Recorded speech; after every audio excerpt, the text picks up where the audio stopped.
ustedes, estaré muy atento para el intercambio de opiniones y para escuchar a los ponentes. Muchas gracias, doctora.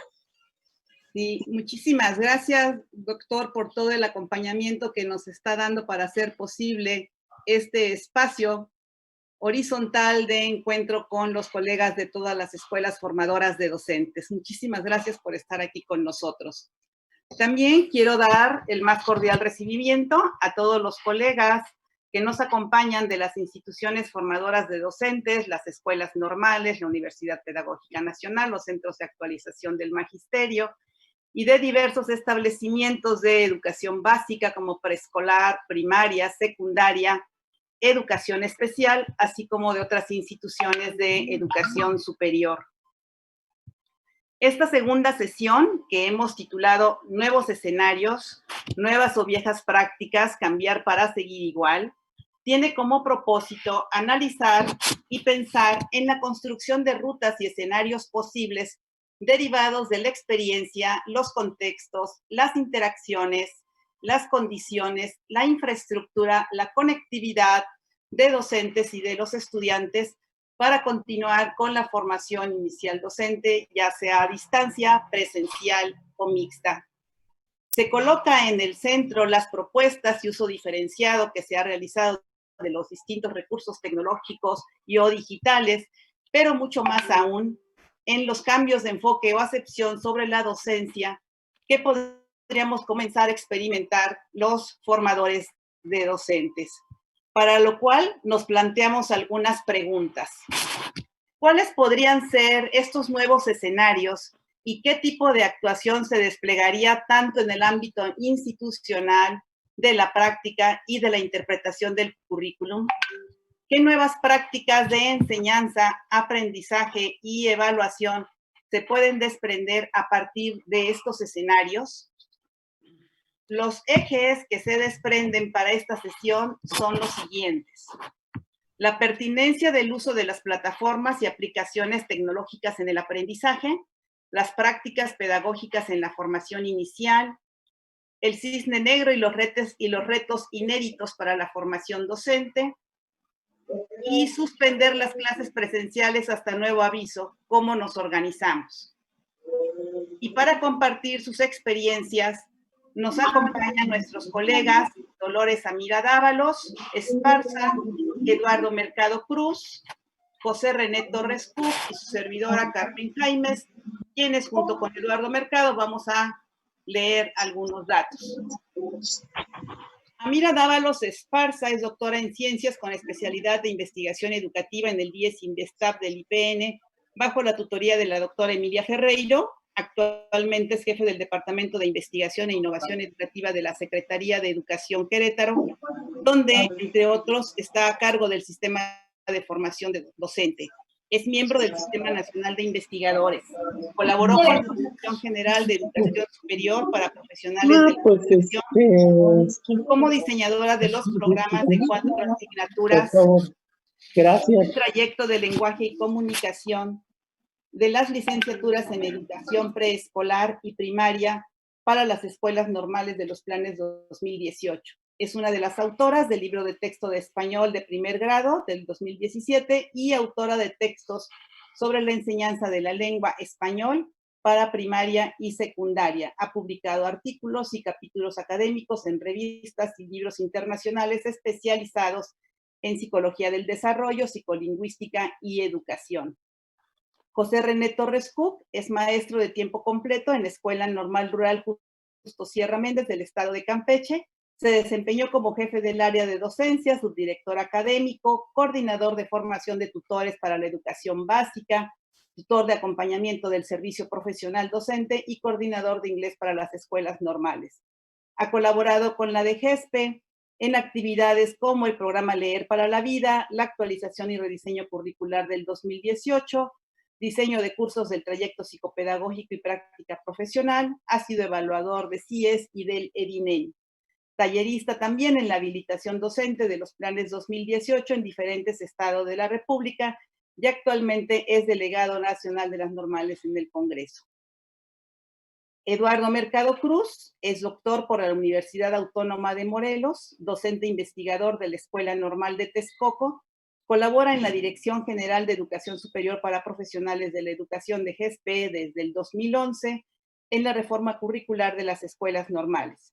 Desarrolla investigación en el campo de la formación docente acerca de la cultura y saberes docentes, rituales en la formación inicial, prácticas pedagógicas, investigación de la práctica, identidad y formación de los formadores. Es autor de los libros Ser Maestro, Prácticas, Procesos y Rituales en la Escuela Normal, El Oficio de Ser Maestro, Relatos y Reflexiones Breves, Acompañar al Otro, Saberes y Prácticas de los Formadores, y es coautor de Cómo investigar la práctica docente, El Ojo del Huracán, Formación y Práctica en Secundaria, y del Informe Nacional Las Competencias del Siglo XXI y Pedagogías de la Inclusión en la Formación Inicial Docente, patrocinado por la UNESCO Orealc. Gracias. Carmen Jaime Ruiz es doctora en Educación por la Universidad Autónoma del Estado de Morelos, docente de tiempo completo del Centro de Actualización del Magisterio en Iguala, Guerrero. Forma parte del cuerpo académico Formación Docente, Prácticas y Currículum. Sus líneas de investigación son la formación de docentes, formación de formadores y currículum. Ha publicado capítulos de libros y artículos sobre la formación de los formadores. Colaboró en el estudio del Informe Nacional Las Competencias del Siglo XXI y las Pedagogías de la Inclusión en la Formación Inicial Docente en México, patrocinado por la Oreal UNESCO, y en la investigación Hábitos Saludables de los Alumnos de Educación Básica en Zonas Indígenas de Guerrero. Ha sido responsable, además, de la educación normal del Estado de Guerrero y desde el 2011 colabora en la Dirección General de Educación Superior para Profesionales de la Educación de GESPE, en los trabajos de la reforma y diseño curricular para las escuelas normales del país. He tomado la alternativa de interrumpir a Carmen para poderla presentar porque además de la moderación, ella es la que va a abrir esta sesión de trabajo en tanto el día de ayer se abrieron bastantes líneas de discusión que tocan una temática que ella misma nos ha planteado como una necesidad importante para discutir y analizar, y tiene que ver con el uso pertinente o no de las tecnologías y las aplicaciones para desarrollar enseñanza y aprendizaje en la escuela normal. Así es que, además de moderar, hoy le toca participar en primera instancia y abrir este foro para nosotros. Carmen, bienvenida, muchas gracias por la moderación, gracias a todo el equipo de esta red de investigación, formación docente y trayectorias académicas. Gracias al doctor Chávez por estar con nosotros y a Humberto Trejo, que también nos acompaña, el rector del CRESUR. Y sin más preámbulo, Carmen, el escenario es tuyo. Muchísimas gracias. Bueno, yo siento que este empujón que hace Eduardo de repente rompe un poco con esos nervios que uno tiene aún en la distancia cuando está con un público con tanta experiencia acumulada y también información muy valiosa que compartir. Quiero iniciar con este tema que señala Eduardo, hablar sobre la pertinencia del uso de las plataformas y aplicaciones tecnológicas en el aprendizaje, narrando un pequeño breve espacio de lo que hemos escrito dentro de la red para reflexionar un poco al respecto. En mi experiencia, uno de los aspectos que resultó fundamental en la reflexión de la docencia fue discernir cuáles serían las plataformas, aplicaciones tecnológicas o redes sociales que me serían de utilidad en esta etapa de confinamiento. Sobre todo las que estaban a mi alcance y de los estudiantes con los que yo trabajaba. Y más allá de pensar en enviar o recibir trabajos, valoré lo que éstas le aportan a la enseñanza y al aprendizaje. Así, decidí continuar mi trabajo con la plataforma Edmodo, que ya venía trabajando varios años atrás y que varios de mis colegas también en mi centro de trabajo la utilizábamos con los estudiantes. La decisión la tomé porque ya conociendo la plataforma tenía yo muy claro que esta plataforma permitía verificar la progresión de los aprendizajes de los estudiantes, es decir, tiene un repositorio muy particular para cada uno de los actores similar a Classroom, pero tomé la decisión de continuar trabajando con Edmodo. Y en estas plataformas podía yo identificar qué pasaba con las evidencias de aprendizaje de los estudiantes, sus acciones al respecto, incluso las aportaciones en los chats que abrimos en la misma plataforma y que te permite hacerlo e interactuar con los estudiantes. También valoré que esta plataforma me podía permitir dar atención o continuar con la atención personalizada con los estudiantes, ya fuera de manera individual o en pequeños grupos. De esta manera, iba yo a favorecer tanto la interacción como el trabajo colaborativo que era tan necesario en esta época de confinamiento. También la plataforma me permitía tener un repositorio de un sinfín de materiales que yo podría proporcionar a los estudiantes y de los cuales ellos también pueden tener acceso. Y algo muy importante, la plataforma es gratuita. O sea, si bien se requiere, por supuesto, tener el internet, la plataforma no tenía ningún costo adicional para los estudiantes. Al uso de Edmodo se sumó también, a petición de los estudiantes, quiero comentarles, el uso de Zoom, ¿no? Atrapadas por esta nueva ola que había de tecnologías a disposición de todos los usuarios para poder mejorar los procesos, en este caso que nos ocupa de la enseñanza y el aprendizaje, ya a petición de ellos abrimos sesiones de Zoom, en las que descubrí que si no tenía cuidado con la manera en la que se utilizaba esta aplicación de videoconferencia, podía quedarme sola, y lo pongo como entre comillas. Si bien Zoom me permitía interactuar cara a cara, como lo estamos haciendo en este momento, ¿no? A mí me permitía con los estudiantes, aún en la distancia, esa interacción no era la misma que se daba de manera presencial. Seguramente algunos de ustedes lo experimentaron, los que utilizaron Meet o Zoom o Skype o cualquier otra, que había de momento algunos instantes que se sentían largos de silencio, ¿sí? En donde había pantallas vacías, en donde la única voz que se escuchaba era la mía. Así que tuve que detenerme y repensar muy bien en qué momentos tendría yo que utilizarla. Al final, quiero comentarles que en mi experiencia, Zoom fue fundamental para hacer las devoluciones a los estudiantes. Es decir, poder retroalimentar, podíamos revisar documentos, ya sea de manera individual o con equipos de estudiantes que estaban haciendo algún proyecto, y para eso sí sentí que Zoom me daba muchísimas herramientas. Y también quiero señalarlo, que todo esto era posible siempre y cuando los estudiantes, como en todos los casos nos pasó, tuvieran acceso a la conectividad. Y en los casos donde no era posible utilizar Edmodo o Zoom, WhatsApp fue la red social que me permitió estar de cerca con los estudiantes de 1000 maneras. Quise iniciar con esta breve narración, ¿no? Que es un corte de mi muy particular experiencia en este periodo de confinamiento, para plantear algunas preguntas que nos ayuden a reflexionar acerca de la pertinencia de las herramientas tecnológicas que utilizamos en esta primera fase del confinamiento, es decir, estos últimos meses previos a salir de vacaciones, del cierre del ciclo escolar, y las decisiones que tendremos que tomar, ¿no? A partir de este momento y para el inicio del nuevo ciclo. Hay algunas preguntas que yo me sigo haciendo, y en lugar de darme respuestas, creo que las preguntas siguen apareciendo mucho, pero mucho más. ¿Sí? ¿Qué aspectos tendríamos que considerar en las plataformas o redes sociales, ¿no? O aplicaciones de videoconferencia para continuar con nuestras clases?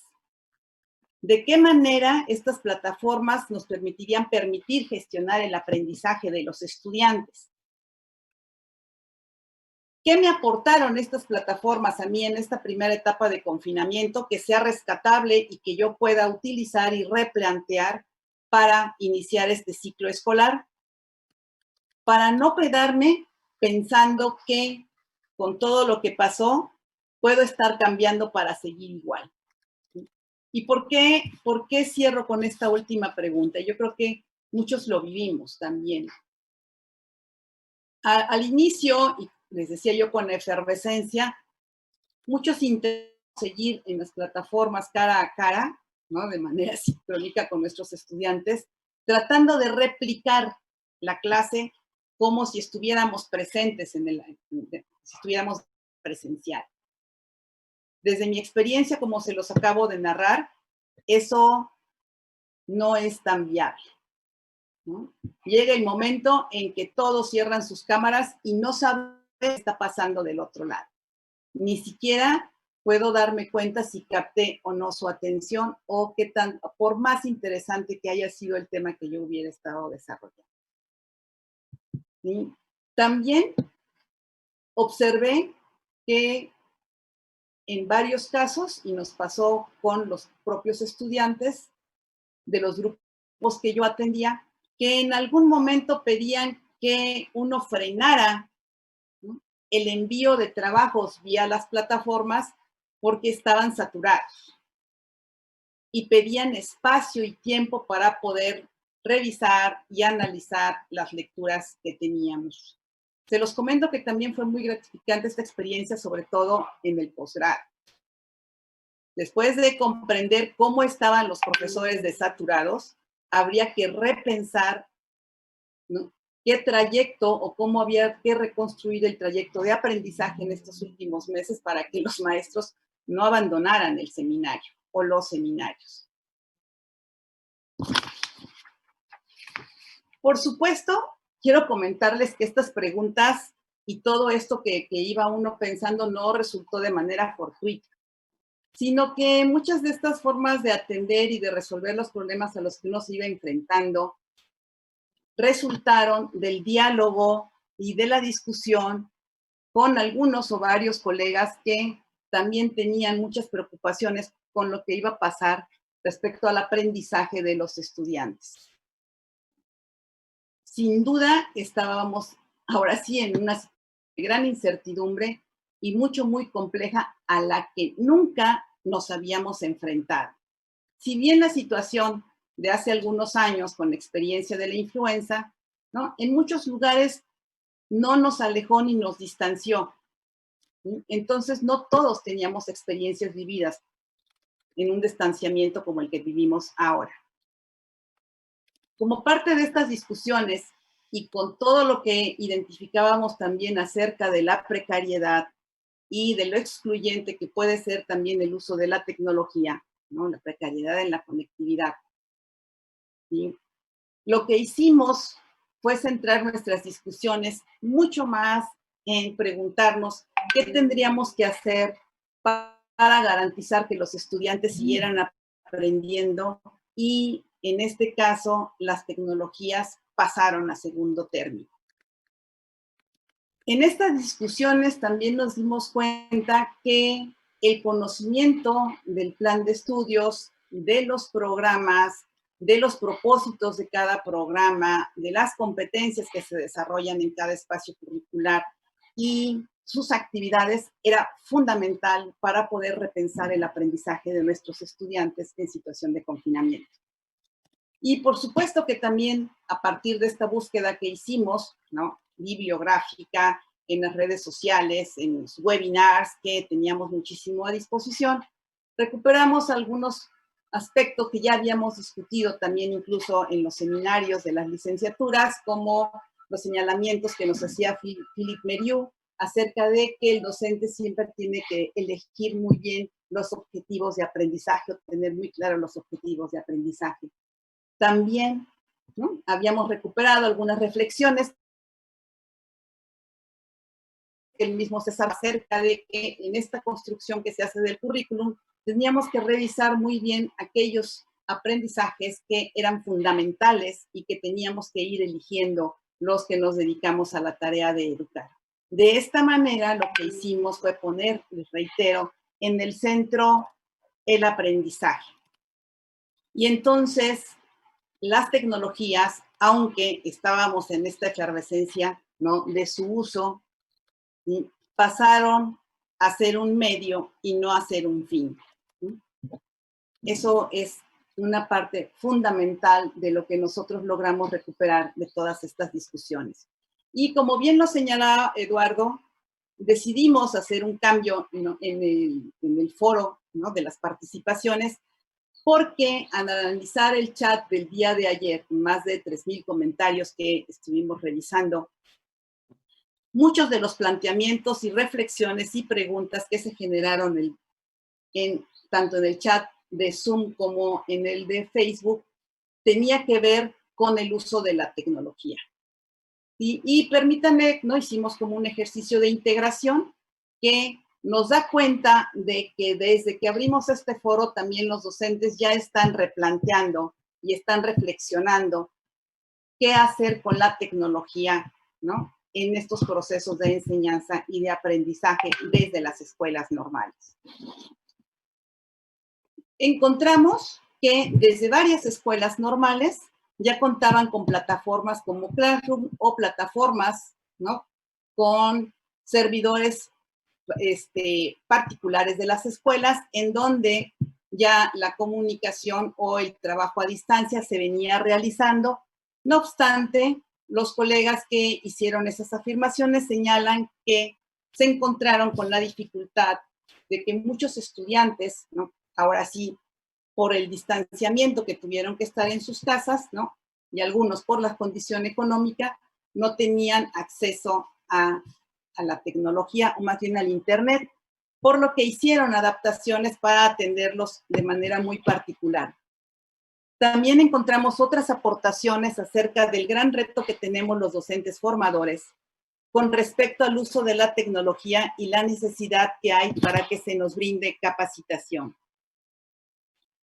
Otro énfasis que se alcanza a distinguir en varias de las participaciones es la afirmación de que los docentes tenemos que utilizar los medios que están a nuestro alcance y de los estudiantes. Fueron varias aportaciones en ese sentido, ¿no? Incluso voy a retomar una muy puntual: y generar métodos para llevar la enseñanza de acorde a las oportunidades tecnológicas que tenga cada rincón de la República. Se nos hacen comentarios sumamente valiosos y que ya nos están dando como una ruta hacia dónde transitar. Varios también ponen el acento en la toma de decisiones de los docentes respecto al uso de la tecnología para propiciar a través de esta aprendizajes significativos. También se señalan los riesgos, por supuesto, que corren los estudiantes de que solamente se vuelvan receptores, y eso también nos pone en alerta en este momento para que no nos vaya a suceder, si es que ya nos sucedió. Pero también se menciona de los saturados que estaban los estudiantes y de la rapidez que había por parte, en este caso, de nosotros, los formadores, para enviar y solicitar trabajos, que en ocasiones les era imposible alcanzar el ritmo considerando el número de cursos o asignaturas que se tienen en cada uno de los programas de la licenciatura.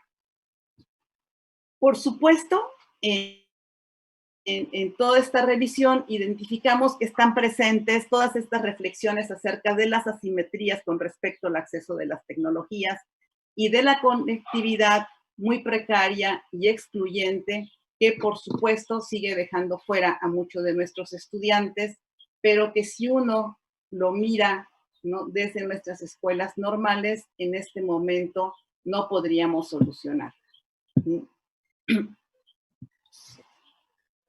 Pero también identificamos resultados que nos da la encuesta que mañana les van a presentar. Y si bien estamos hablando de que habría que hacer un uso muy pertinente de las tecnologías y de que en este momento ya tenemos un apoyo por parte de la Secretaría de Educación para utilizar las herramientas de Google en nuestra docencia, los resultados que tenemos, que mañana se presentarán de manera más amplia, ya nos están dando muestra acerca de qué herramientas tecnológicas pueden utilizar nuestros estudiantes y a cuáles tienen acceso, pensando, por supuesto, también, no nada más en la conectividad, sino en su economía. Y en este sentido, nada más por dar un adelanto, pues quiero decirles que fue WhatsApp, la red social, que favoreció que los estudiantes pudieran cerrar sus ciclos de aprendizaje en muchos de los casos. Sin dejar de lado, también lo mencionan los maestros, el acceso a otros recursos que no fueran propiamente con el uso de la tecnología. En las participaciones también se percibe la reflexión del camino andado. Señalan que si bien respondimos a una situación de emergencia, en este momento ya no puede ser igual. Y hay una participación que fue muy contundente. Un colega señala que primero la pedagogía y después la tecnología. Y en este sentido, con esa participación es con la que voy a cerrar este diálogo que estoy haciendo con ustedes para hacerme algunas preguntas de qué manera voy a utilizar la tecnología en esta siguiente etapa. ¿Voy a hacer lo mismo? ¿Seré más selectiva o selectivo acerca de lo que se va a enseñar? ¿Cómo voy a leer el programa de estudios? ¿Qué estrategia de enseñanza y aprendizaje se requieren? ¿Qué tan importante es el trabajo colaborativo en este momento? ¿Qué acuerdos de manera más horizontal tengo que tener con los estudiantes para identificar cuáles son los accesos a distintos medios que tengan para comunicarnos? ¿Sí? ¿Cómo garantizo finalmente que los estudiantes tengan que aprender? Muchísimas gracias. Y bueno, con estas preguntas, ¿no?, que espero que den pauta para mover la reflexión acerca de cómo utilizamos las tecnologías antes y de cómo las replantearíamos en este momento, quiero ahora sí regresarle el micrófono a Eduardo, que va a continuar con las participaciones en este foro acerca de las prácticas. Muchas gracias, Carmen. Y gracias por este preámbulo, porque el día de ayer se abrió una discusión sumamente interesante acerca de la nueva relación pedagógica que podríamos tener con los estudiantes a partir de esta estrategia de acercamiento en distanciamiento. Propiamente no se trataba de pensar si era una educación virtual a distancia, sino replantear un vínculo que me parece que es fundamental y que está sustentado en la interacción profesor-alumno, donde el docente cumple una función primordial. Voy a ir adentrándome un poco más todavía al terreno de lo que le corresponde hacer a las escuelas normales, porque en el contexto en que nosotros vivimos en México, para los que no son de este país, para los que no conocen el sistema de formación inicial de los profesores, hay una parte del currículum que coloca a los estudiantes en la necesidad de, digamos, de aprendizaje para acercarse paulatina y progresivamente a las escuelas de educación básica, preescolar, primaria y secundaria, y también a los servicios de educación especial. Y en ese sentido, hoy educación física y educación artística, por poner todas en conjunto. Y en ese sentido, ayer aparecieron un conjunto de prácticas, de preguntas muy importantes relacionadas con lo que estaba aconteciendo en este otro terreno que vincula la formación académica que se recibe por la vía que se trabaja de manera directa a través de los cursos en los planes y programas de estudios con los profesores, y lo que sucede cuando estos cursos pretenden materializarse en herramientas para que el joven de la escuela normal intervenga en las escuelas. Escuché hace mucho tiempo un proverbio africano que dice, si se requiere una aldea para crear a un niño.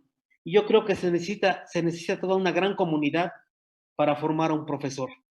Y a mí me parece que esto es fundamental, porque el profesor no se forma solo, se forma siempre en relación con muchos sujetos, actores, escenarios y contextos. Y en ese sentido, cuando hablamos del terreno de las prácticas, siempre me parece que es importante pensar en cómo construimos los acercamientos, cómo los acercamientos que damos a los estudiantes de manera presencial y ahora a distancia pueden permitirnos o no abrir nuevas rutas para que el chico que está en la escuela normal y el profesor que también se encarga de su formación puedan construir o puedan elaborar otros escenarios de acompañamiento posible. De allí que les quiero plantear 4 ideas de base que espero que sean lo suficientemente poderosas para detonar la reflexión y que sean provocadoras incluso para que tengamos un debate muy fuerte con respecto a todo esto, porque creo que estas ideas pueden ayudarnos a construir y a generar una propuesta que dé continuidad con una perspectiva distinta a lo que estamos haciendo. Cada una de estas ideas se fundamenta en el hecho mismo de que el aprendizaje ocurre en distintos contextos y escenarios, por lo que la práctica, como praxis, que es social, intencional, que está situada temporal y espacialmente, como lo señalaba al día de ayer, se convierte siempre en una actividad de la conciencia. Es algo que los sujetos hacemos de manera deliberada para poder tener un tipo de transformación o para tener un tipo de injerencia en la realidad social en la que nos insertamos. Y esto rebasa el saber técnico instrumental del profesor. Requiere que un sujeto que se está formando entienda que la práctica no solamente es convertirse en operador de una propuesta curricular o en alguien que sigue un programa de televisión para después medio explicárselo al niño. Creo que ahí tenemos una gran discusión que abrir. ¿Qué es lo que hemos aprendido durante las prácticas de observación, iniciación o intervención en la escuela normal? ¿Qué más podemos aprender ahora que los contextos y escenarios se han modificado de tal forma que muchos de los estudiantes y profesores que estamos en las escuelas normales tenemos la angustia con respecto a lo que ha sucedido con la información? Pues ahí les va la primera idea. La primera idea es que planes y programas de estudio y los cursos en particular del trayecto de prácticas son una hoja de ruta en mi humilde interpretación. Una hoja de ruta que siempre se modifica y se adecua de acuerdo a los contextos, las historias, las culturas y el tipo de tradiciones que siguen las escuelas normales. Eso nos lleva siempre a referir si seguimos haciendo las prácticas como las habíamos hecho siempre, incluso en algunos casos como reflejo de lo que los formadores aprendieron, estaban como estudiantes en la escuela normal, o si pensamos la práctica de una manera distinta que nos permita pensar que la intervención y la forma de incidir en realidades sociales complejas tiene que modificarse. Habría que pensar a partir de ahí la práctica como una oportunidad para recrear y enriquecer la experiencia, que me es otra cosa que me parece fundamental. En mi opinión, y de acuerdo con todo lo que hemos vivido, parece que hay una idea que se queda anclada en que uno practica para obtener experiencia. Yo creo que la experiencia misma es un insumo fundamental para pensar en la práctica. Es decir, no hay práctica, ¿no?, que no se someta a este ejercicio de la experiencia misma que vive el sujeto en una situación particular donde tenga que tomar decisiones. Y esta es la primera gran idea, hoja de ruta. Los cursos no están diseñados prescriptivamente para que sigan, en mi opinión, el A, B, C y D, sino para que doten al estudiante de herramientas para repensarse como un profesional distinto. Y esto creo que es algo que en lo que tenemos mucho que pensar. Segunda idea, las prácticas o acercamientos diferenciados siempre delimitan los caminos y las trayectorias que están en lo individual como en lo colectivo. Lo que se aprende en los primeros semestres siempre sienta una base para lo que sigue posteriormente. Y aquí incluso tengo que pensar en mi propia experiencia, hace más de 30 años que estaba yo en la escuela normal, donde paulatinamente uno se da cuenta que conforme van pasando los semestres, uno va atesorando y abrevando conocimientos y experiencias que le permiten a uno entender con una mayor complejidad los escenarios en donde se desenvuelve. Y en ese sentido me parece que para ir adentrando a esto, los profesores hoy tenemos que repensar el tipo de acompañamientos. Es lo mismo trabajar con un estudiante de primero y segundo semestre que con uno de séptimo y octavo, que está a punto de concluir su formación y requiere un acompañamiento más decidido en el ámbito de la formación, en el ámbito de la práctica. A mí me parece que esa pregunta la tenemos que resolver primero los formadores antes que los estudiantes. Tercera idea, valorar los nuevos escenarios donde se desarrolla la práctica y las experiencias que los han acompañado. Y me refiero particularmente a la forma en cómo los profesores estamos enseñando. ¿Qué ha pasado con las acciones? ¿Qué ha pasado con los recursos? Las estrategias que hemos puesto sobre la mesa para ayudar al estudiante a recuperar su propia experiencia vivida en las escuelas. sea con la contingencia o no. A mí me parece que ahí tenemos un escenario bastante rico e interesante que nos lleva a plantear el concepto mismo de lo que es practicar, de lo que es enseñar, de lo que es aprender, de lo que es diseñar, de la forma en cómo se selecciona un contenido para poder desdoblarlo en un aula de clase y la manera en cómo un sujeto, en un contexto social y cultural y lingüístico específico, puede tener herramientas para tomar decisiones al momento de intervenir. Creo que la clave está en qué le damos para saber tomar decisiones, más que en ver si cumple o no específicamente con un programa de estudio. Y eso te lleva mucho a articular los espacios curriculares de la malla curricular en términos de lo que aportan los trayectos de preparación para la enseñanza y el aprendizaje, los trayectos de formación teórica metodológica, con aquellos que se van vinculando incluso con los optativos para fortalecer capacidades docentes. Y en ese sentido a mí me parece que los estudiantes han sido muy claros, y lo señalabas hace un momento, en términos de las respuestas que dieron en este instrumento que se aplicó a nivel nacional. Y a partir de ahí, me parece que el día de mañana vamos a encontrar muchas percepciones de los estudiantes que podrían también ayudar a fortalecer esta hoja de ruta que tenemos para el acompañamiento en una situación, decía yo, desde el día de ayer, inédita en términos de el tipo de acercamiento que tenían las escuelas normales con educación básica. Última idea, confiar en lo aprendido y volver a trazar de nueva cuenta la ruta para fortalecer las competencias y las capacidades para la docencia. ¿Por qué me interesa poner en la mesa este planteamiento? Porque me parece que esto nos lleva mucho a repensar no solamente la manera en cómo nosotros desdoblamos los programas, sino la forma en cómo nosotros interpretamos y vivimos estos programas en cada una de las escuelas normales con nuestros estudiantes. En mi experiencia con los chicos de la Escuela Normal de Texcoco, estaban entre decepcionados y desilusionados porque varios de ellos pensaban que si no iban a la escuela no iban a aprender a ser maestros. Creo que no está nada más con el hecho de acercarse a una escuela, el hecho de permanecer cierto tiempo de horario en la escuela primaria, en este caso secundaria, va a garantizar que sepan maestros. El asunto del acercamiento va mucho más allá de la sola presencia del estudiante a cualquier institución de educación básica, en cualquiera de los servicios que se ofrezcan. Y en ese sentido vale la pena pensar entonces cómo las escuelas normales podemos, y los profesores, podemos tracear esa ruta y cómo podemos hoy en estos nuevos escenarios comenzar a vislumbrar posibilidades de vinculación y refundamiento del vínculo entre la escuela normal y las escuelas de práctica. Mucho he escuchado, incluso especialistas que nostálgicamente hablan de las escuelas anexas a las normales. La realidad es que no todas las normales tienen escuelas anexas y las que tienen el privilegio de contar con una tampoco la explotan como se debiera. Ese vínculo que hoy está entre la escuela normal y la educación básica me parece que tiene que replantearse de muchas maneras si es que queremos que los estudiantes tengan la posibilidad de seguir teniendo acercamientos en un contexto como el que estamos viviendo y que a partir también de ahí, retornando a las clases formales o a las sesiones presenciales, puedan también tener ellos una experiencia de aprendizaje mucho más rica y mucho más variada. Cierro mi comentario y mi participación con una reflexión que a mí me parece que es fundamental en tanto he estado metido en este asunto del trayecto de prácticas desde hace más de 10 años. Y esta reflexión tiene que ver con una idea muy sencilla.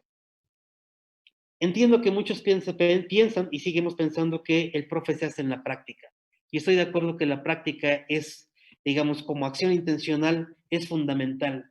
Pero si no hay en el sujeto un conocimiento profundo de programas, de enfoques, de contextos, de teorías del aprendizaje, lo que vamos a tener son vivencias que repiten, reciclan o reproducen imitativamente esquemas que otros han dejado ya grabados de acuerdo con su experiencia y que la formación entonces, en lugar de avanzar, se va a estancar en una visión nostálgica de docencia que siempre tiende a reproducir y pocas veces tiende a crear. Muchas gracias.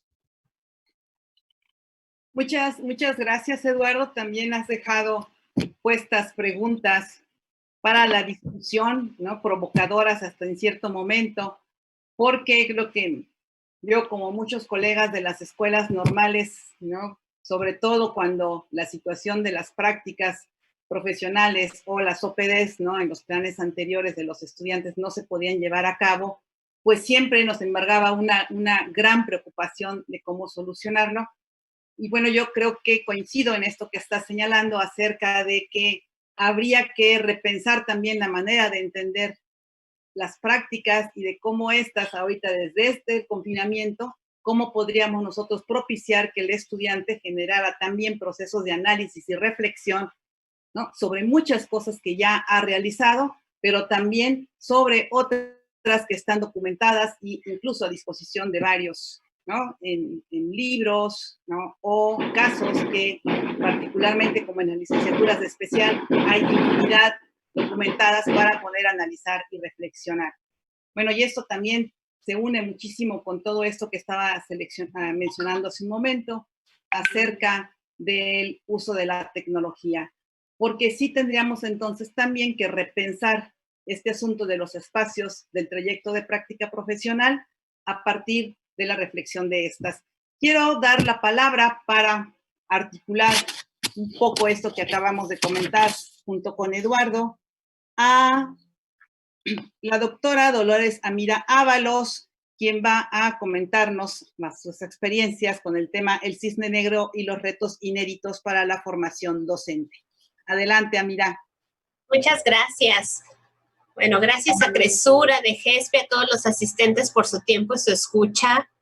Yo quiero comenzar aludiendo al cisne negro que revolotea sobre los sistemas educativos en este momento. Para los que no están familiarizados con este concepto, fíjense que viene de la teoría de la economía y se usa para referirse a eventos impensables que conllevan a un impacto catastrófico o caótico en las vidas regulares y estandarizadas, ¿no? Justo lo que nos está pasando con esta pandemia. Y bueno, pues este cisne negro logró romper la condición estática, casi inmutable, por al menos 2 siglos de la escuela, en contraste con lo móvil, lo inestable, lo efímero de la vida que es fuera de ella. Nos ha mostrado que la educación formal puede escapar de las paredes de la escuela y ha instalado el punto de inflexión de la virtualización de la educación. También nos ha dejado una lección clarísima. Hay que aprender a proyectar futuros en plural y ya no ese futuro en el caso de los docentes que es lineal, donde egresas, trabajas en una plaza y no, ese futuro es uno entre otros, ¿no? Entonces ahora hay que aprender a proyectar futuros posibles e imposibles, ideales y riesgosos y por si fuera poco hay que armar el plan ABC para cada uno de ellos. Y pensar en proyecciones abre retos. Yo me quiero referir a 2 retos muy particulares. Un reto que enfrenta de cara al Estado como tal, a lo macropolítico, porque en este nuevo contexto, por supuesto, se abre la necesidad de que se garantice el principio de equidad a través de la infraestructura y los medios para asegurar el derecho a la educación en cualquier circunstancia, hasta la impensable, ¿no? Y claro, el acceso a la conectividad y los dispositivos de los que tanto hemos hablado son parte de ese reto. Digamos que el reto mayor de la macropolítica es cerrar lo antes posible estas brechas de desigualdad de acceso.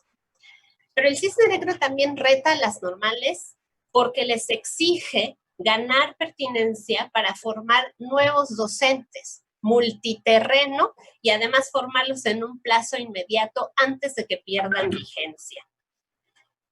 Digo que son nuevos docentes multiterreno porque ahora necesitamos maestros que sepan trabajar en contextos ordinarios, extraordinarios y de riesgo, que sepan interactuar con especialistas de su campo, el campo educativo, pero también con otros campos. Creo que un ejemplo perfecto es que hoy la educación tiene que dialogar con la salud porque es impensable no tomar en cuenta lo que dicen en salud por el efecto que tiene en educación, ¿no? Pero sobre todo este nuevo docente necesita estar formado para provocar aprendizaje en lo presencial, en lo virtual y en lo remoto. Entonces, este reto le pone otra vez de cara a frente la responsabilidad de las normales en una dimensión micropolítica, porque se instala en el principio de relevancia, ¿no? En tanto, las normales como subsistema deben encontrar las formas de comunicación y actuación que aseguren que los estudiantes en formación accedan al poder del conocimiento didáctico para poder funcionar en estos multiterrenos, ¿sí? En este sentido, las normales necesitamos evitar la generación y la ampliación de una brecha didáctica que tenga efectos negativos en el aprendizaje, no solo de los estudiantes en formación, sino de los estudiantes a quienes van a formar en educación básica. Por eso creo yo que el conocimiento didáctico y el conocimiento de la comunicación, de los saberes a aprender, constituyen un núcleo central para responder a las preguntas que muchos de ustedes plantearon ayer a través del chat y que van en ese orden de cómo adaptar las estrategias de aprendizaje significativo para un entorno virtual. Y sobre esa dimensión micropolítica es de la que quiero hablar con ustedes ahora, porque es la que tenemos en nuestras manos. La macropolítica le toca a otros resolverla. Entonces vamos a hablar de lo que sí está en nosotros, ¿les parece? Y bueno, ayer los colegas hablaron e hicieron muy observable la relevancia de conceptos como socioemocional y de priorizar al sujeto sobre los programas. Yo quiero tomar esos mismos aspectos, pero lo que quiero hacer es tratarlos desde otros ángulos, desde el psicológico y el didáctico. Entonces, voy a recuperar a los sujetos. Y yo recupero a los formadores de docentes como sujetos de conocimientos didácticos preexistentes sobre saberes disciplinares de referencia, sobre cómo aprenden los miembros de su grupo o de su clase. Entonces, rápidamente nos damos cuenta que ustedes como sujetos, ustedes formadores, no están desprovistos ante este reto. Poseen lo fundamental, poseen los saberes sobre aprendizaje y sobre los procesos didácticos que los posibilitan. Saben muy bien que todo aprendizaje significativo debe realizar o se realiza por ruptura con las concepciones iniciales de quien aprende.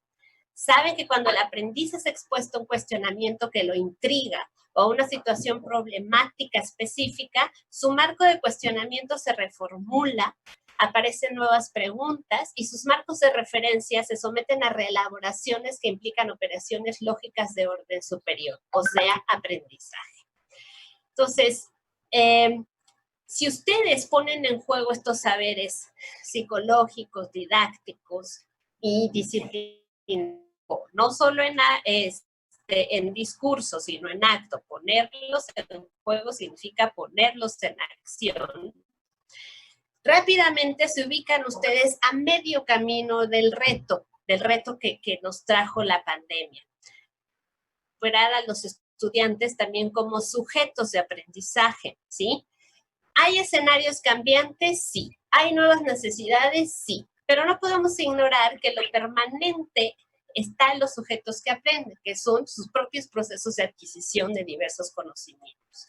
Entonces, me parece que una pista infalible para incidir en esos procesos es diseñar buenas situaciones problematizadoras y diseñar buenos modelos de intervención para acompañar a los estudiantes cuando enfrentan estas situaciones. Entonces, ya dijimos, ¿no?, que ante un problema, una curiosidad, la acción propia de producción de significación de quien aprende se encuentra en el corazón mismo del proceso de conocimiento. Y eso sucede en cualquier terreno, físico, virtual, real, imaginado. Entonces, me parece que poner el foco en el aprendizaje nos va a ayudar a superar la tarea como unidad de enseñanza y al producto de la tarea como evidencia de trabajo. Ojo que no evidencia de aprendizaje, porque es cierto que ante la crisis y como reacción, la unidad tarea les vino bien a los formadores porque les permitió la sensación de continuidad programática y porque además cada tarea generaba insumos que les servían para otorgar una calificación a los estudiantes. Y es válido, estábamos en medio de la crisis, ¿sí? Pero también es válido reconocer que esta salida resultó para los estudiantes en una saturación y en la sensación de no haber aprendido. Esto que les estoy diciendo cobrará sentido mañana que les muestre los resultados de la encuesta. Entonces, para muchos estudiantes, aprender en estas condiciones resultó una tortura. Y eso me lleva ahora a recuperar el tema de las emociones de los que hablaron ayer. Y me voy a apoyar en lo que dice Bernard Charlot, un filósofo francés, que dice que aprender también puede ser una experiencia placentera cuando funciona la ecuación educativa fundamental. Es decir, actividad intelectual más significado, más aprendizaje igual a placer. Y bueno, el aprendizaje sí es cierto que requiere un esfuerzo, pero cuando a través de él se hace posible resolver problemas, dar sentido al mundo, sentirse inteligente, entonces aprender se convierte en una experiencia de placer. Didácticamente, lo interesante de un problema, uno, es que el problema tenga sentido para el alumno, ¿sí? Pero lo importante para el alumno no es conocer la solución, sino encontrarla por sí mismo y de construir una imagen positiva de sí mismo como alguien capaz de resolver problemas y de aprender de ellos. Entonces, lo que estoy diciendo aquí es que se trata de una situación de aprendizaje y no solo de enseñanza. Entonces, eso nos tiene que llevar a replantear, ¿no? Lo que ya dijo muy bien Eduardo, ¿qué entendemos por aprendizaje, no? Y replantear en términos de cambios lógicos lo que necesitamos hacer. ¿Qué necesitan los estudiantes de las normales para tener éxito en futuros de su profesión impensados todavía, ¿no? Y preguntarnos cómo ayudó a que ellos, ojo, ellos se construyan exitosamente para esos futuros. A la base de esto que estoy diciendo, prácticamente lo que estoy haciendo es poner a la autonomía de quien aprende, ¿no? La idea de desarrollar el deseo de los futuros docentes de aprender solos y también con otros, porque en las normales no pueden resolver lo que va a pasar en 5, 10, 15 años. Entonces, si les enseñamos a tomar decisiones, si les enseñamos a disfrutar del aprendizaje, asumir los retos, tomar los problemas como una mediación para transformar aprendizaje, estaremos haciendo una tarea maravillosa, ¿sí? Y en esto los formadores son puente, pero también son modelo. Sí, regreso a esto si me da tiempo. Pero bueno, quería empezar con estos ejes psicológicos y didácticos porque aunque tuviéramos la mejor conectividad y los mejores dispositivos de última generación, si no trabajamos con estos principios, nada de lo que importa cambiaría y el vuelo del cisne habrá sido en vano. Me quedan poquitos minutos, entonces voy a pasar rapidísimo, al cabo podemos regresar en la sesión de preguntas y respuestas, porque quiero hablar de los otros problemas para recorrer la otra mitad del camino, y uno de ellos, y que también apareció muy recurrentemente en las preguntas, tiene que ver con la vigencia de las mallas curriculares del Plan 2018, ¿no? Entonces, se preguntan si todavía eso sirve o lo vamos a cambiar, lo van a cambiar. Bueno, voy a tomar las palabras de Alicia Ávila, que alguna vez dijo que no se trata de precisar los límites del currículum, haciéndolos corresponder unívocamente a los contextos. De hacerse así, estaríamos formando profesores que solamente dan respuestas a un contexto, a un medio. Y la verdad es que se empobrecería la formación y las normales abandonarían la tarea de ofrecer experiencias que amplíen los conocimientos y la capacidad de abstracción y horizontes de los futuros docentes, ¿no? Entonces, creo que el contexto pandémico es uno más entre otros, ¿no? Así como es el rural, el especial, el urbano, este es un nuevo contexto. La enseñanza y aprendizaje remoto se suman a otras modalidades y a otras formas de organización, la presencial, la virtual, la multigrado, y ahora le vamos a agregar la remota. Creo que las mallas no tienen pérdida de vigencia, pero sí hay una necesidad de integrar en ella estos nuevos contextos, estas nuevas modalidades, pero también estos nuevos agentes, ¿no? Los padres de familia y ahora las televisoras y las radiodifusoras, ¿no? Y se vale integrarlas en las discusiones que ya están propuestas en los programas. Y se vale integrar esto nuevo en el diseño de los cursos optativos, ¿sí? Entonces, se trata, no quiero decir que normalicemos, porque además ese término a mí ya me tiene hasta acá, sino se trata más bien de que vayamos elaborando y asimilando lo que nos está pasando para integrarlo en lo que ya existe y verlo más bien como para fortalecer y avanzar y no tener que estar cortando y empezando de nuevo cada vez que nos cambie la vida, porque como la vida es vida y cambia tanto, imagínense qué vamos a hacer, ¿no? Bueno, y eso nos lleva, ya les prometo que ya vamos a acabar, a la dimensión micropolítica de la toma de decisiones. Eduardo ya habló de esto, así es que solamente quiero decir que la toma de decisiones, una cosa es reaccionar a una crisis y otra cosa es planear, ¿no? Para no volver a estar en crisis. Entonces, ahí, ojo, me parece que hay un trabajo muy fuerte de planeación que no se hace en solitario. Esta es otra lección de la pandemia. Tenemos que aprender a trabajar juntos, a colaborar, formar comunidades, ¿sí? Porque aunque la malla, por ejemplo, habla de trayectos que se interconectan y deberían de comunicarse, la realidad es que los profes no se comunican y no trabajan como un solo núcleo, ¿no? Se llevan muy bien y hacen sesiones de colegiado, pero la verdad es que no los usan para producir y actuar como un ente, como un cuerpo solo. Entonces, esta pandemia nos deja la lección de si no trabajas colaborativamente, si no produces con otros, te vas a ir rezagando y te vas a además caer en un estrés brutal. Entonces, la idea es trabajar en un plan de priorización y de integración curricular, porque tampoco se trata de caer en la saturación o en sinsentidos para los estudiantes.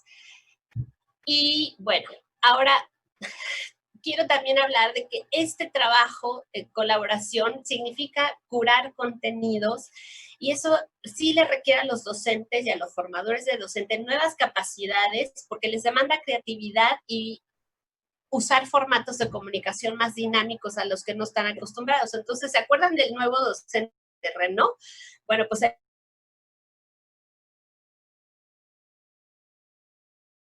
el nuevo otros especialistas de otros ámbitos. Entonces, alguien de diseño gráfico digital, de comunicación, un ingeniero de producción audiovisual, se convierte en un colega muy útil ahorita para poder hacer cosas ágiles, ¿no? Que puedan tener sentido y que además sean para llevar para aquellos que no tienen conectividad. Y bueno, ahí le paro. Si me da tiempo, después regresaré a mi propia opinión sobre lo digital. Nada más quiero cerrar, salvando el respeto a la situación de salud y vida, que este cisne negro también nos colocó en un escenario privilegiado. Somos una generación única. Somos parte de la historia del 2020 apocalíptico, pero también nosotros, los que estamos aquí y nuestros colegas, somos capaces de construir y de conducir la historia que sigue, para bien o para mal, en el campo educativo. Podemos construir nuevo conocimiento didáctico, ¿sí? Podemos tomar esta pandemia como la situación problemática, ¿no? Donde nuestra experiencia, nuestros saberes previos nos ayudarán a formular y a probar soluciones. Y como dijo ayer en un comentario Lucas Baticesa, pues se trata de entrarle al fallo y error, y algunas cosas no nos van a salir a la primera, pero pues deberíamos intentar y asumir todas las problemáticas posibles. Con eso cierro esta intervención. Gracias, Carmen. Muchísimas gracias, Amira. Pues bueno, con tu participación se complementa lo que hemos mencionado anteriormente junto con Eduardo y pones en el centro el papel fundamental de los docentes formadores de docentes y sobre todo ese cúmulo de saberes que ya tienen, experiencias, dominio de contenidos, dominio del contenido pedagógico, que como lo planteas efectivamente, es el gran potencial para responder en estos tiempos de pandemia a lo que nos está demandando esta situación. ¿Sí? Quiero, ¿no?, para continuar con las participaciones, para dar después oportunidad a tener la segunda ronda.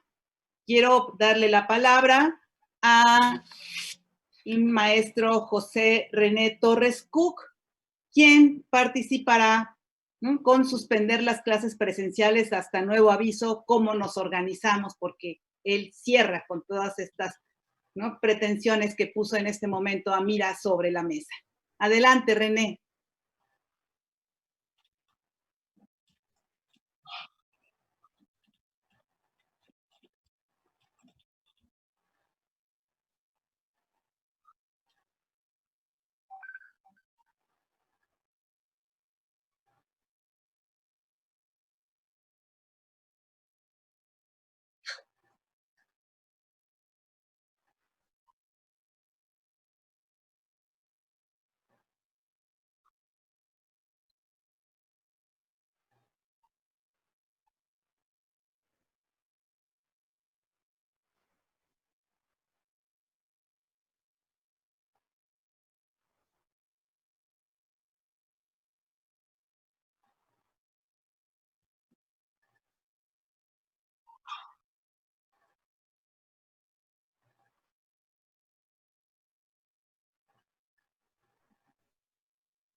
Carmen, ¿tienes apagado el micrófono?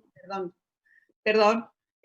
Agradecer tu participación, René, y sobre todo estas reflexiones que haces acerca del papel tan importante que tiene la organización en la educación normal.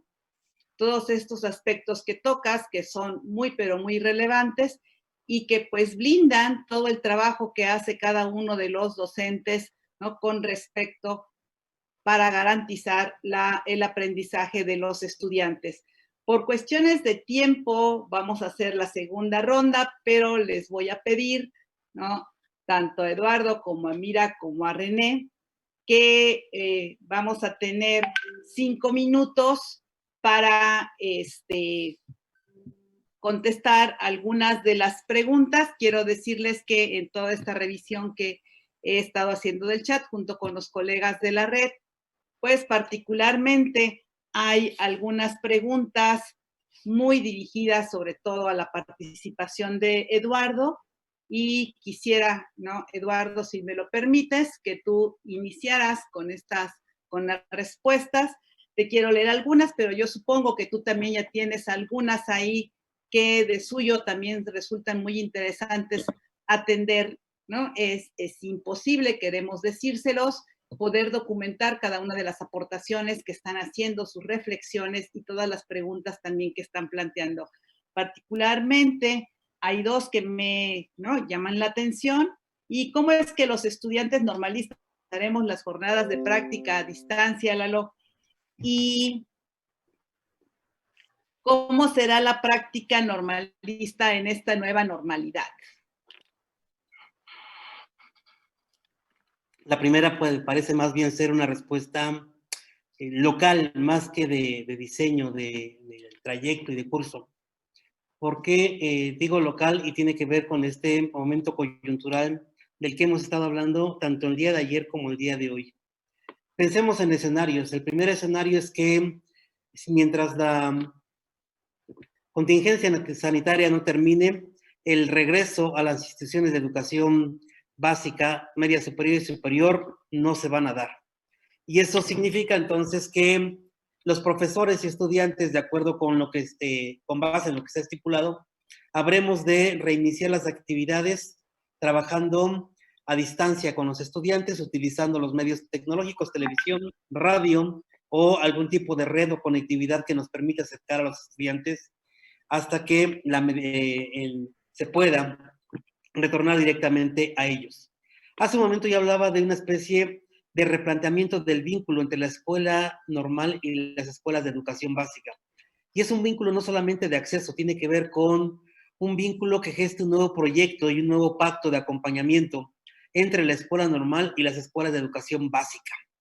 Las redes ya están tendidas, en mi opinión, y de repente lo que sucedió en muchos estados fue que se da la contingencia, se pide a los estudiantes que regresen a las escuelas de educación normal, los que estaban ya en prácticas de cuarto, sexto y octavo semestre, y se suspende en apariencia el trabajo que estaban realizando. Hay algunas entidades que siguieron colaborando a distancia con el profesor, apoyaron con materiales, apoyaban con el seguimiento de los estudiantes, y me parece que hay una especie de red ya fincada o construida que tiene que potenciarse para repensar en estos posibles escenarios y en estas rutas de acompañamiento mutuo entre la escuela normal y las escuelas de práctica.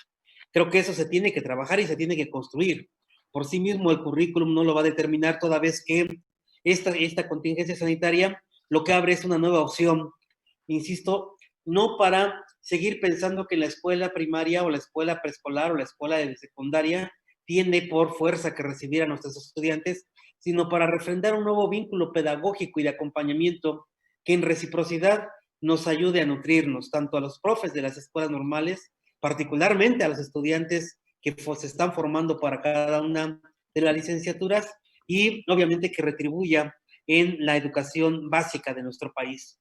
Ahí tenemos un gran reto que se tiene que construir en colectivo.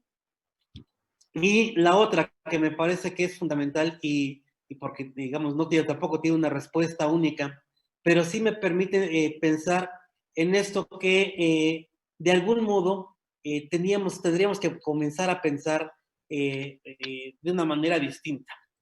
Yo hace un momento decía, ¿qué implica formarse para la práctica y qué estamos entendiendo y cómo estamos entendiendo el asunto de la práctica? Y la práctica, como yo lo planteaba, tiene que ver más con una especie de concepción mucho más amplia, mucho más holística, mucho más articulada de lo que es la relación entre las concepciones que subyacen las teorías, las experiencias con la capacidad que tiene el sujeto para intervenir.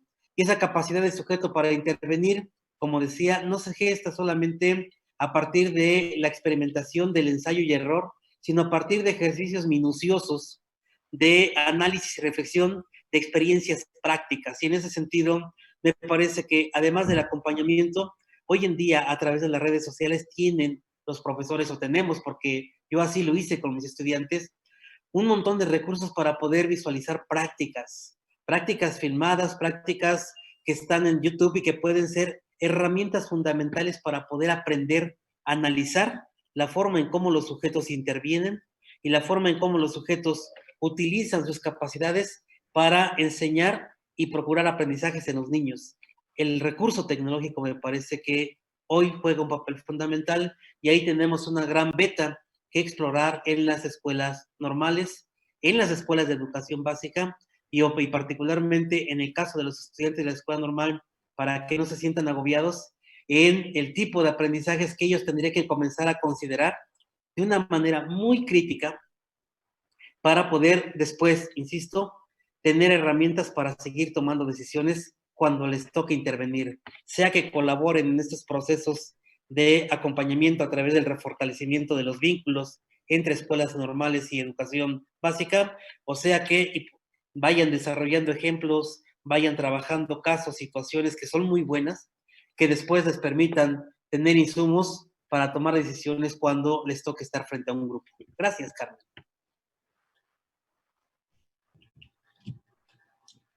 Menuda tarea nos dejas, Eduardo, con estas respuestas que haces a las preguntas de profesores y estudiantes que verdaderamente están preocupados por este asunto tan relevante que son las prácticas profesionales. Bueno, quiero también ahora ceder la palabra a Amira.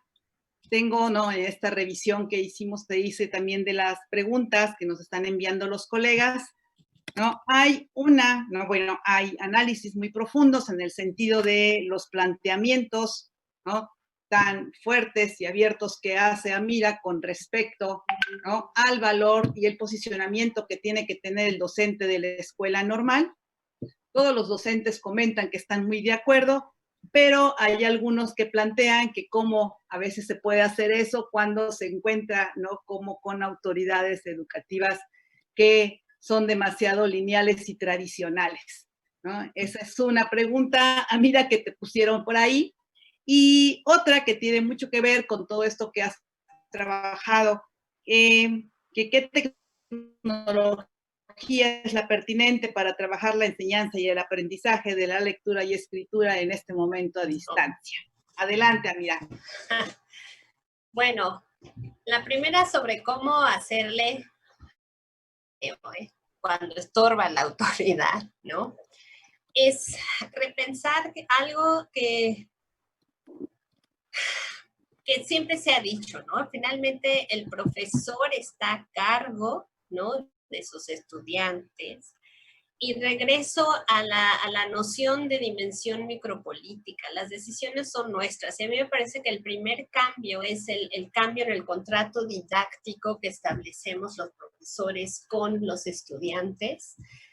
Creo que de por sí ya no era viable desde hace 3 décadas que mínimo, ¿no? Que saber de las teorías de aprendizaje y de las teorías de las didácticas específicas, ya nos habían dicho que el contrato didáctico lineal, jerárquico, donde el que sabe es el profesor y el que aprende es el estudiante, no va. Entonces, en este momento, digamos que un paso importante es repensar la idea de aprendizaje, repensar la idea de enseñanza y repensar la manera en que se plantea esa conexión, ¿no? De quien enseña con quien aprende. Y esto quiere decir que hay que cambiar el contrato didáctico y eso es urgente. Pero también hay que cambiar otros contratos, que son los contratos escolares, ¿no? Y los contratos escolares están no solamente la relación docente-alumno, sino está la relación del docente con otros docentes y del docente con sus autoridades, con los directivos, y del docente con los padres de familia. Entonces, ahí tiene que haber diálogo. O sea, por eso yo decía hace rato, el conocimiento didáctico es fundamental y es igual de fundamental la comunicación, ¿no? Entonces, ahí necesitan abrir diálogos. Como dice Lalo, hay preguntas que atañen a contextos muy específicos, pero ahora quiero hacerlo un poco generalizable, ¿no? Hablar, discutir, evaluar las consecuencias de permanecer en prácticas, ¿no? Institucionales de antaño, evaluar las consecuencias sobre el aprendizaje de los estudiantes, sobre la comunidad y sobre, ¿no? La macrocomunidad que es el país. O sea, si le vas a moler el aprendizaje a otros, pues hay que hacer algo, ¿no? Y no se trata de que haga alguien en solitario. Yo creo que un tema que estábamos duro y dale los participantes de hoy es el valor que tiene el trabajo colaborativo, el trabajo en conjunto. Entonces, si me preguntan y me piden una respuesta, yo diría, háblenlo, evalúen muy sesudamente por qué se hacen las cosas como se hacen, qué consecuencias tienen en los escenarios pasados, presentes y en estos futuros de los que les hablé hace rato. Ahora, sobre la segunda pregunta, sobre cuáles son las tecnologías para trabajar la enseñanza y el aprendizaje de la lengua escrita.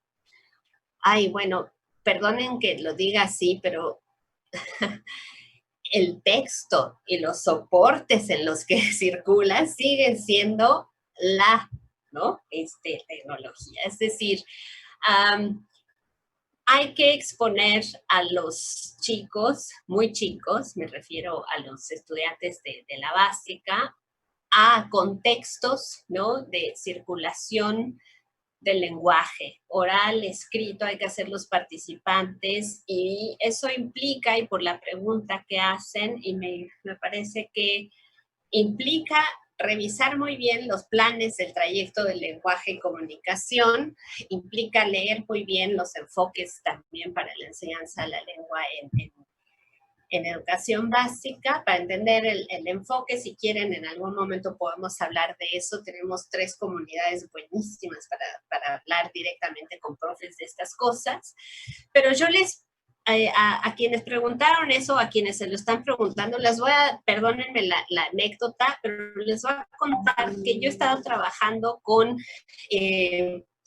un grupo de docentes y de papás, para coachar, digamos, los procesos de alfabetización inicial en estos contextos de distancia.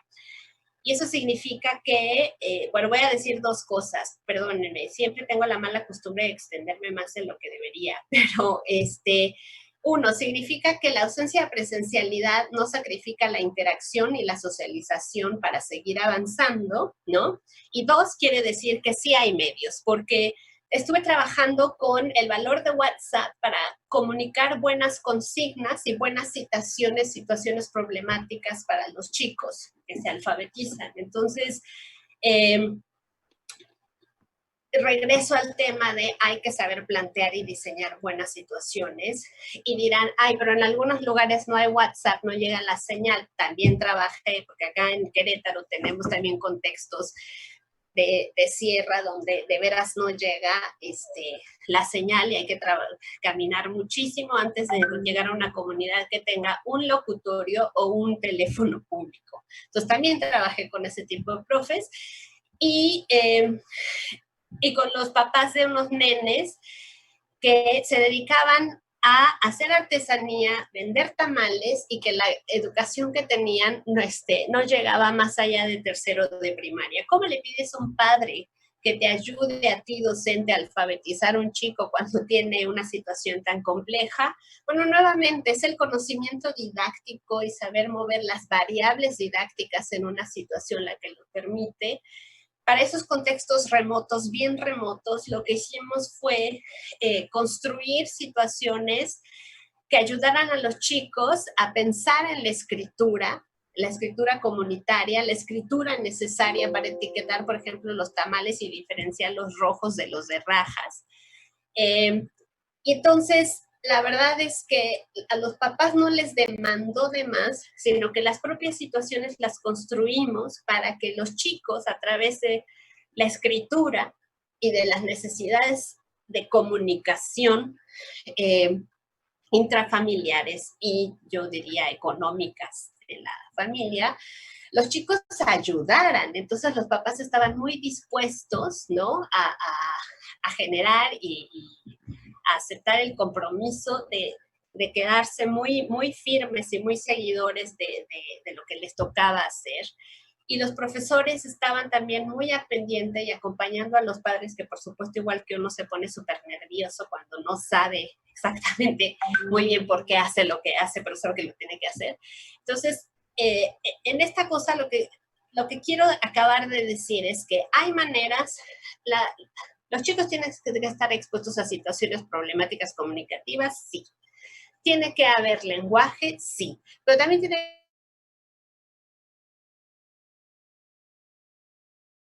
que haber lo que se ha construido, a tomar decisiones con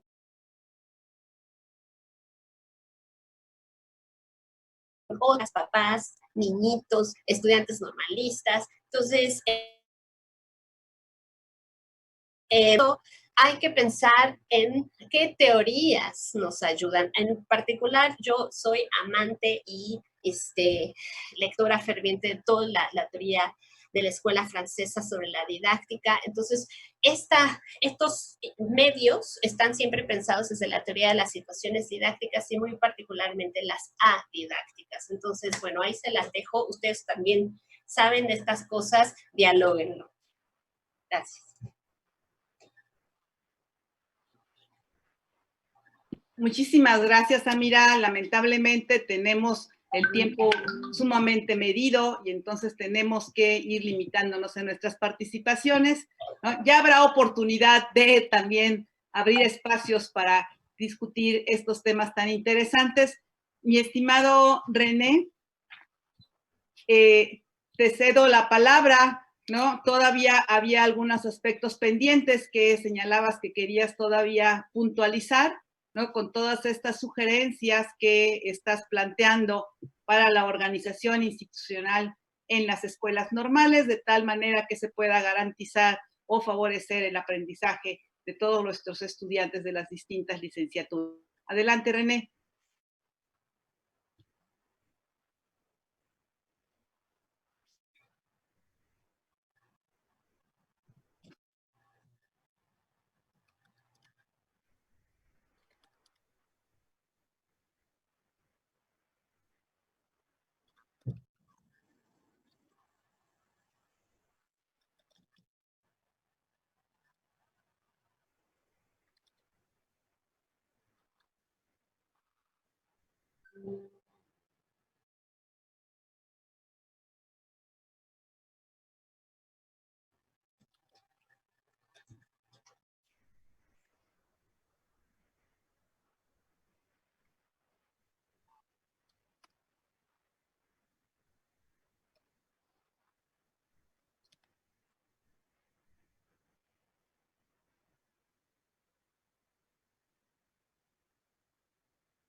Muchísimas gracias, René.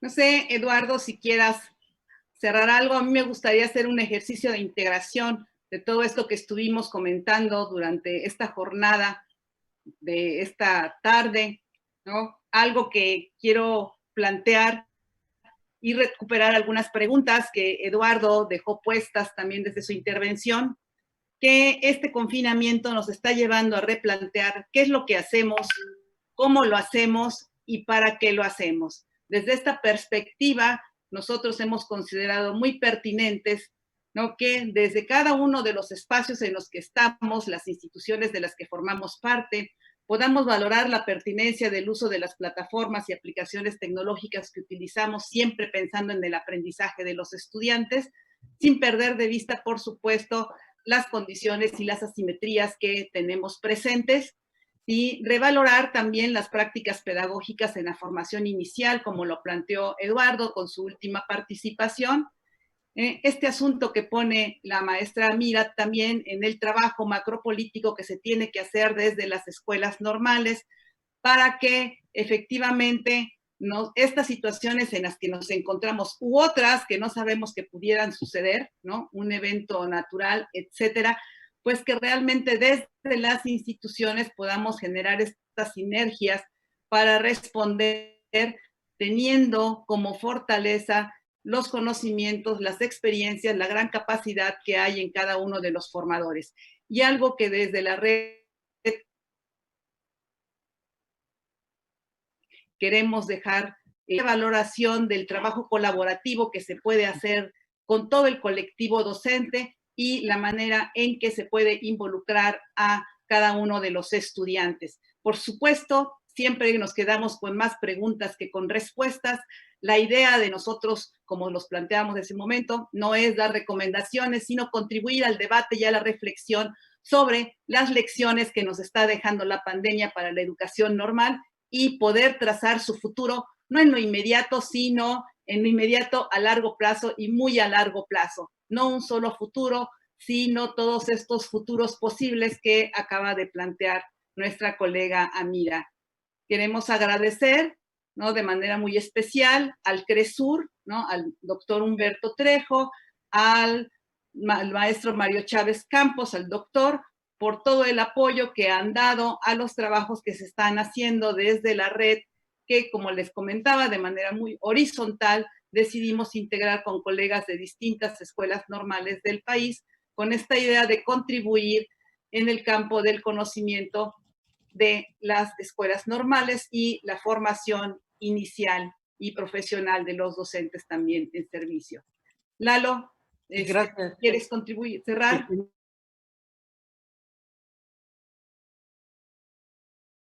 Nada más agradecer a todos los que asistieron y que nos siguen acompañando y están interesados en la discusión que hemos abierto. Y también para invitarlos el día de mañana a el cierre de este foro, que esperemos que no sea el último, sino el primero de muchos con temas muy focalizados. Ya mañana lo expondremos con puntualidad, porque me parece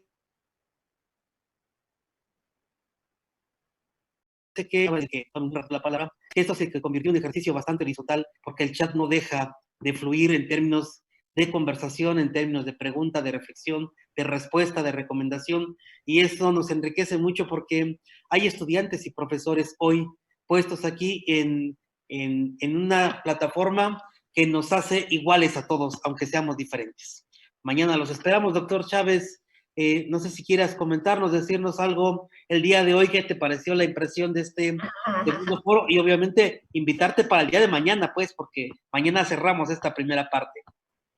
Bueno, pues no, yo primero felicitar muchísimo a René de Campeche, a Carmen de Guerrero, a Eduardo del Estado de México, a Mira de Querétaro.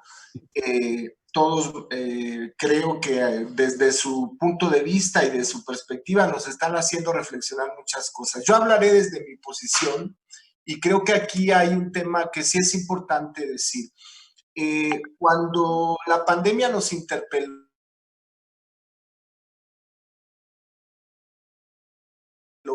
pero como autoridades en deconstrucción, no desde hace poco, sino desde hace ya un rato, quiero decir, autoridades como facilitadoras de procesos, como detonadores de procesos, como parte de la comunidad, no como quien impone una manera de enfrentar una realidad que le es ajena. Entonces, creo que desde ese punto de vista, lo que se decidió, digamos, es que cada colectivo pudiera, de acuerdo a la realidad, a los contextos, lo que hace rato decía Eduardo, es decir, el currículo es un currículo vivo que tiene conexión que tiene con las realidades inmediatas que tienen maestras y maestros. Entonces, lo que se decidió acá es no hacer un corset o una camisa de fuerza y que cada colectivo pudiera hacer un trabajo como el que hoy se está haciendo aquí. Fundamentalmente creo que debo además decirlo, no se puso el énfasis, especialmente en no llenar de actividades a los chicos, en entender que los chicos y las chicas viven, igual que también maestras y maestros, se redefinen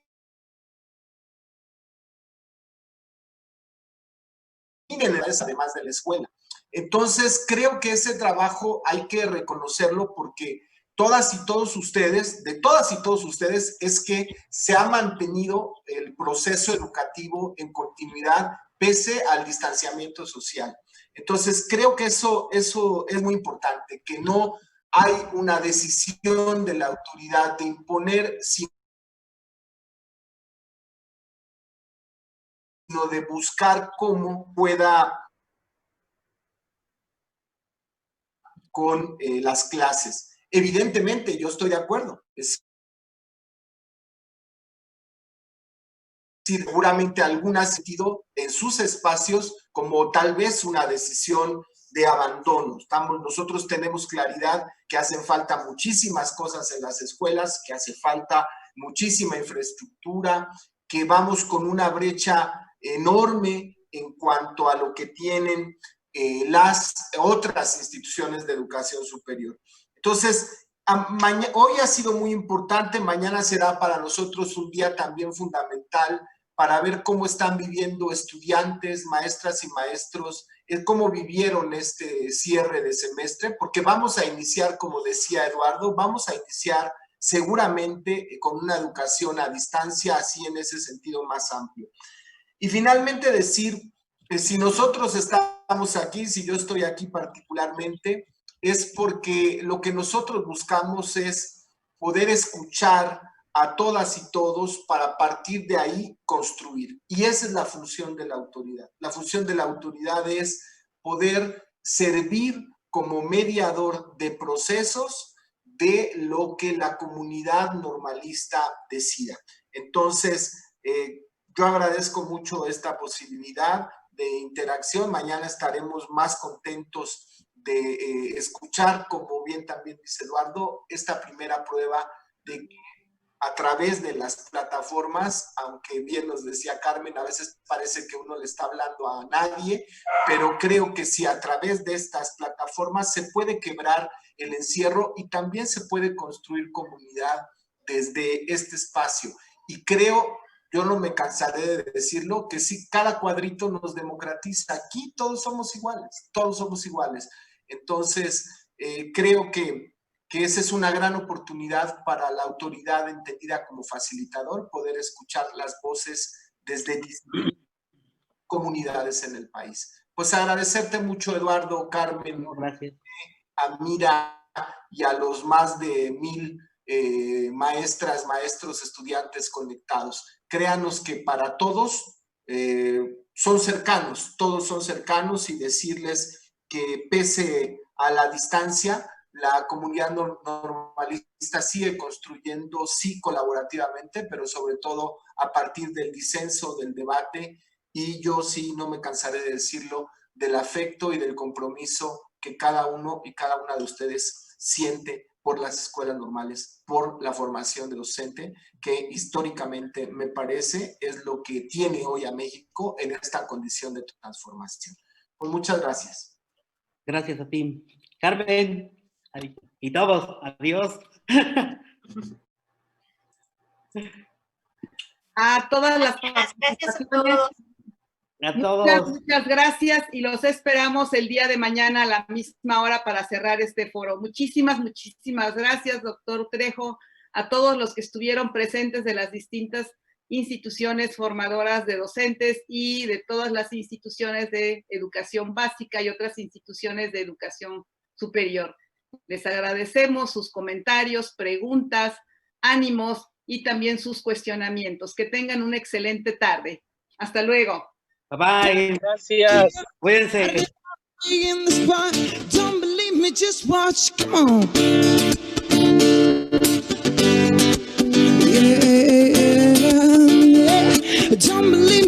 just watch, yeah. Yeah. Don't believe me, just watch, yeah.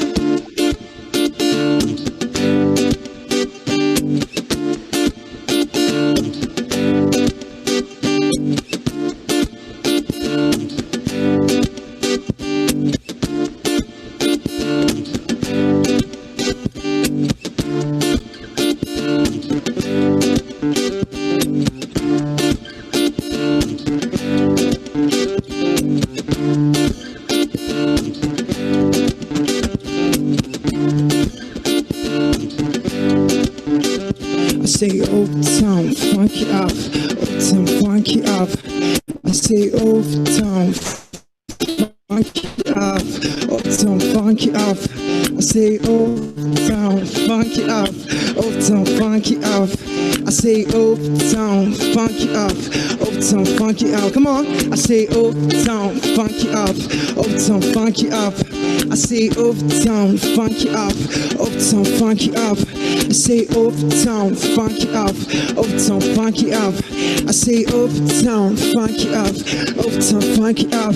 Come on, dance, jump on it. If you sexy, then flaunt it. If you freaky, then own it. Don't break it, but come show me. Come on, dance, jump on it. If you sexy, then flaunt it. Well, it's Saturday night, but we in the spot.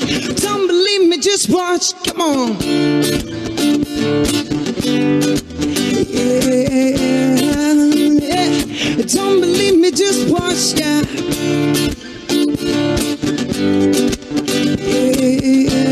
Yeah. Don't believe me, just watch, yeah. Don't believe me, just watch. Don't believe me, just watch, yeah. Don't believe me, just watch. Thank you.